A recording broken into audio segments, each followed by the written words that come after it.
देखिए आज हम 5वां पार्ट पढ़ेंगे। चौथा पार्ट आपके सिलेबस से हटा दिया गया है, इसलिए हम 5वां पार्ट पढ़ेंगे, ठीक है ना। देखें पाठ का नाम है शुकनासोपदेशः, यानी शुकनास का उपदेश। देखिए महाकवि बाणभट्ट संस्कृत के सर्वाधिक प्रतिभाशाली गद्यकार हैं। इन्होंने कान्यकुब्ज यानी कन्नौज के राजा हर्षवर्धन के जीवन पर हर्षचरित लिखा है। क्या लिखा है? हर्षचरित। किसके नाम, किसके जीवन पर? राजा हर्षवर्धन के जीवन पर। और हर्षवर्धन का राज्यकाल क्या था? 606 ईस्वी से 648 ईस्वी तक रहा। अतः बाणभट्ट का भी यही समय होना चाहिए। इनकी दो रचनाएं सुप्रसिद्ध हैं, हर्षचरित और कादंबरी। इनकी दो रचनाएं हैं, हर्षचरित और कादंबरी। हर्षचरित बाणभट्ट की प्रथम गाद्य कृति है। क्या है? बाणभट्ट की क्या है? प्रथम गाद्य कृति। लेकिन स्वयं बाणभट्ट ने इसे आख्यायिका कहा है। क्या कहा है? आख्यायिका। कादंबरी संस्कृत साहित्य का सर्वोत्कृष्ट गाद्य काव्य है। संस्कृत साहित्य का क्या है? सर्वोत्कृष्ट गद्य काव्य। यह कथा श्रेणी का काव्य है। कैसा श्रेणी का काव्य है? कथा, यानी कि इसमें क्या है? कथाएं हैं। चंद्रपीड़ कादंबरी तथा पुंडरीक महाश्वेता के प्रणय का चित्रण करने वाली कथा कादंबरी के दो भाग हैं। ठीक है, एक बार फिर से देखेंगे इसको कि चंद्रपीड़ कादंबरी तथा पुंडरीक महाश्वेता के प्रणय का चित्रण करने वाली कथा कादंबरी के दो भाग हैं। कितने भाग हैं? दो भाग हैं। इसका कथानक जटिल होते हुए भी मनोरम है। इसका जो कथानक क्या है? जटिल होते हुए भी क्या है? मनोरम है। इसमें कथा का प्रारंभ राजा शूद्रक के वर्णन से होता है। इसमें कथा का प्रारंभ कहाँ से होता है? राजा शूद्रक के वर्णन से होता है। शूद्रक के यहाँ चांडाल कन्या, कौन सी कन्या? चांडाल कन्या वैशंपायन नामक शुक को लेकर पहुंचती है। शुक सभा में आत्मवृत्तांत सुनाता है। शुक क्या करता है? सभा में क्या कर सुनाता है? आत्मवृत्तांत। इस ग्रंथ में 3-3 जन्मों की घटना गुंफित है। इस ग्रंथ में क्या है? 3-3 जन्मों की घटना चित्रित है। ठीक है ना। देखिए प्रस्तुत पाठ कादंबरी के शुकनासोपदेश नामक गद्यांश से लिया गया है। प्रस्तुत पाठ कहाँ से लिया गया है? कादंबरी के शुकनासोपदेश नामक गद्यांश से लिया गया है। इस अंश का नायक राजकुमार चंद्रपीड़ है। इस अंश का क्या है? नायक कौन है? चंद्रपीड़।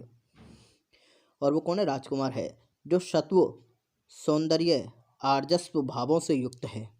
कौन कौन से भावों से? सत्व, शौर्य और आर्जस्व भावों से युक्त है। शुकनास एक अनुभवी मंत्री है जो राजकुमार चंद्रपीड़ को राज्याभिषेक के पूर्व वात्सल्य भाव से उपदेश देते हैं। राज्याभिषेक नहीं होता है, उससे पहले क्या देते हैं? वात्सल्य भाव से यानी प्रेम भाव से क्या देते हैं? उपदेश देते हैं। वे उसे युवावस्था में सुलभ रूप, यौवन प्रभुता एवं ऐश्वर्य से उद्भूत दोषों के विषय में सावधान कर देना उचित समझते हैं। इसे युवावस्था में प्रवेश कर रहे समस्त युवकों को प्रदत्त दीक्षांत भाषण कहा जा सकता है।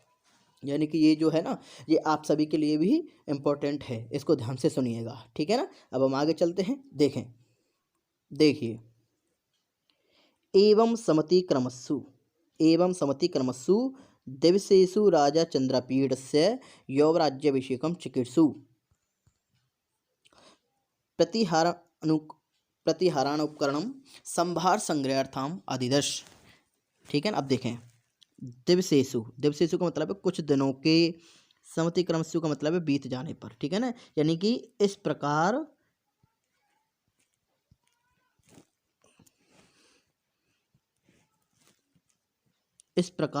कुछ दिनों के बीत जाने पर चंद्रपीड़ के यौवराज्याभिषेक को करने के, चिकीर्षु का मतलब इच्छुक। ठीक है ना। इस प्रकार कुछ दिनों के बीत जाने पर चंद्रपीड़ के यौवराज्याभिषेक करने के इच्छुक राजा ने, किसने? राजा ने प्रतिहारान उपकरण का मतलब है द्वारपालों को, उपकरण का मतलब है यौवराज्याभिषेक से संबंधित सामग्री के समूह को लाने का, आदेश का मतलब है आदेश दिया। क्या आदेश दिया? संबंधित सामग्री को लाने का आदेश दिया।